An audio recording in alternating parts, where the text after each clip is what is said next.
having your hype runners back, I mean, it just comes down to a couple of things here. That comes down to, one, it would be them consulting and asking, hey, we'd love to have you back. Are you interested? That would be that. Two, this is like a big one here, but like, quite frankly, run on paying the talent rather than volunteers.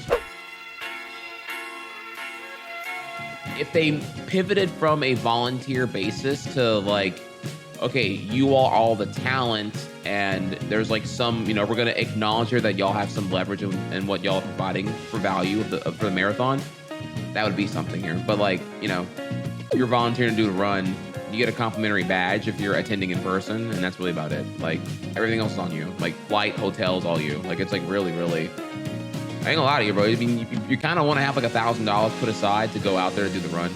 I don't know. It's getting harder and harder to justify that. If I'm being real here. Yeah, I don't think it's really a secret here. I mean, it's been that way from like a decade, from inception, actually. Yeah, the runners,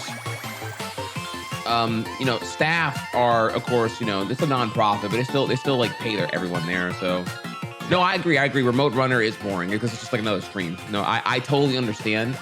I get why remote running is whack. I'm just bringing up here the economics that, like, for me to like submit a run and then like go to GDQ, it would require like, I don't know, a lot of things to go in my favor here.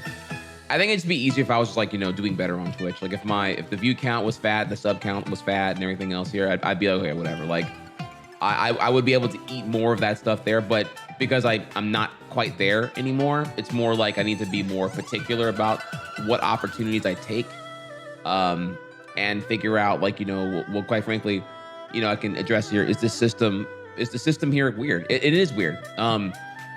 Most other events that involve having streamer talent pull up generally will have an appearance fee or a talent fee and travel compensated. This is just like the spec. Like, for example here, let me bring up some good shit here, okay? When I went to Glitch Infinite, which was the the speedrun side event that happened for the Smash Brothers tournament, Glitch Infinite, which is ran by VG Bootcamp, they gave me flight and travel. They were like, yeah, we want you to come out here. Just tell us what your flight and your hotel's gonna cost you, no big deal. You come out here and do your thing. There was no appearance fee, because again, it was already kind of like a lot on their budget at the time here, because I knew it wasn't gonna be like a banger thing and whatnot. It was like a 3,000 viewer concurrent event. But yeah, I had no problem. Like, I already felt flattered because they are, I get that, they're flying out legitimately their entire like schedule, which is like, like 30 runners to fly from wherever, some from Europe entirely here, to come and do their speed runs for the event. So, I respect that all the way. And so I was very happy to be a part of that event, because I'm already like not streaming while going there, right? So I can only hope that like paid and exposure will help me like mitigate the lack of streaming I'm doing at that time. But yeah, also, I don't know, man, it's hard right now. The convenient big donations during Arceus to meet the Super Boss Arceus goals. Oh yeah, the $100,000 from GDQ. Yeah. I mean, whatever. Like, that doesn't really bother me as much. It's all just marketing anyway. Like, if we're gonna have this kind of critique here, I think it's most productive to say that I do think it'd be better if just like donations and donation incentives are just like meeting more towards an accumulative goal, rather than like having to be put specifically towards an incentive. But I get why they do it though. It creates like the FOMO factor, fear of missing out, and you have to like, just it's able to just like, milk a little bit more out of everyone for the good of the charity or whatever, right? I get why they do it. I think there's a better way to do it. I think there's like a way to make it where like, ultimately this whole like, surrogate donation clutch, whatever thing that's happening there is like, it's only whenever these FOMO tactics backfire, and then they're like, then it gets really awkward. It's like, okay, do we just like scrap the content? Right? It's just, they don't want to scrap any content. They want the threat of scrapping it to be why you donate more. Wasn't the 100K from the subs? No. Because of GDQ being remote this year, due to having to back out of using their venue they were under contract for, because of Florida being notoriously anti-gay and anti-trans, they want to leave Florida. They didn't want to bring all the trans people to Florida where it's not considered safe to be outwardly presenting as LGBTQ or whatever here. They had to work remotely to get around the contract, and they were losing a shit ton of money on that contract. So I'm giving you the longer version here, but like due to all that, subs and bits were going towards the GDQ organization, not the charity, directly. It said there's a disclaimer all in the thing and whatnot. So yeah, there was no, it wasn't from, at least I don't think it was from subs. That'd be them taking from their own funds they were needing to like get around this whole like contract situation that probably they lost like $100,000 to $200,000 on. No. Yeah, the self donation thing is that is weird. Usually it's just Fangamer or Yeti throwing in the clutch.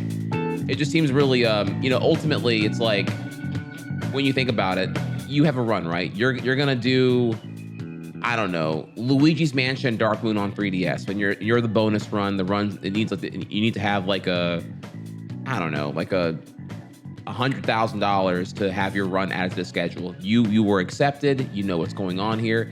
And it just sucks, ultimately. It sucks because, like, if it's not met, then your run's not happening.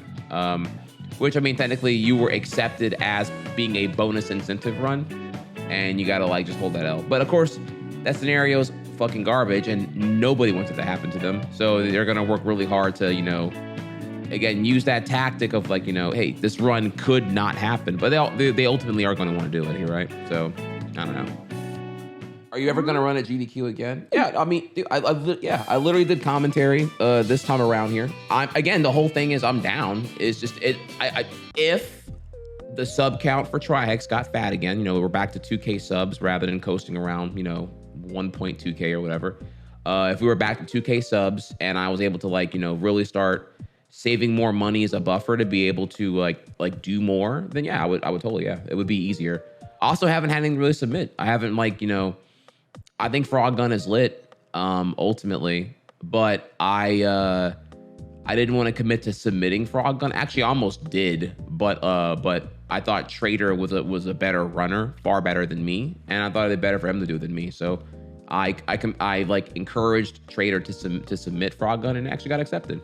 Yeah, I mean, I'd be down to do. I mean, I did Glitch Infinite last February, so I'm not against doing live events. It just comes down to the factors here. If it's easier to swallow on traveling and not streaming for how long I'm going to be there to prep for my run and such, then yeah, I'd be down. But that's kind of where we are though right now. It just comes down to logistics right now. Right now, the logistics aren't really there. Like for the budget I have for travel, it's just like way more worthwhile for me to go to TwitchCon than go to GDQ.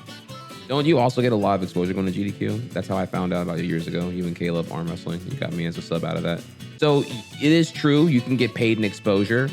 That was, so the thing here about that is now I mean, how far will exposure go? I just don't have a run to do right now. It's the whole thing. Like I don't have I'm not saying I'm not against going to GDQ. It's just I don't have a run. I don't have a compelling run to do right now. I'd have to. Where I am now mentally is just very, very different than I was then. I'm trying to think how to explain this here. I'm not saying I would never go. I feel like I've been pretty clear about that. It's more that so back then I didn't know my value, and it's just quite frankly, you can just make more money or put more use of your time towards more, dare I say, productive, sustainable things. There's just more that can be done with your time, and traditionalism, doing what you've already done for the sake of doing it continually, is kind of a weak argument there. I mean, I'm trying to explain to you there's just better uses of your time than purely GDQ if you're running into issues of sustainability for your live stream and whatnot. I'm just not sure the exposure argument is even as effective anymore for GDQ. Because the thing also is, quite frankly, GDQ is a high spectacle event. Those who consume GDQ regularly are returning to GDQ regularly, but GDQ itself is not growing anymore. I think it's harder to compare because, okay, think about it, right? You are comparing, I found you and Caleb Hart from GDQ. You're bringing up the arm wrestling, which is literally 10 years ago. You're bringing up AGDQ 2013. Twitch has changed tremendously in 10 years. The entire thing about speedrunning now is that speedrunning alone in a vacuum does not guarantee success anymore, and you have to figure out way more to do. So it's just like, when you really think about it here, it's like doing a GDQ run is asking, quite frankly, I would argue a lot. You need to like be good at your game, maintain being good at it for like 6 months whenever you submit to when you're going to actually do it. And then, I mean, ideally, you're going to go to the event and travel out of your pocket and then not stream for 6 days or whatever to then do your run. It's just, it's a lot. It's a lot.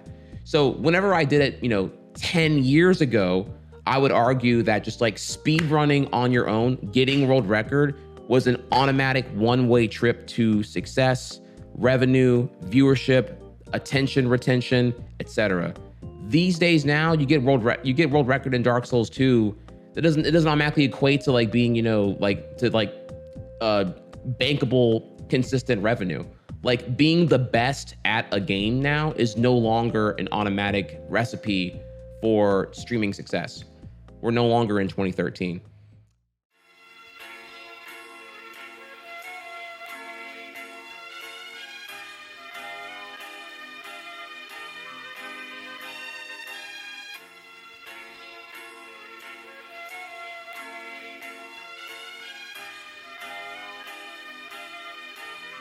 Yeah.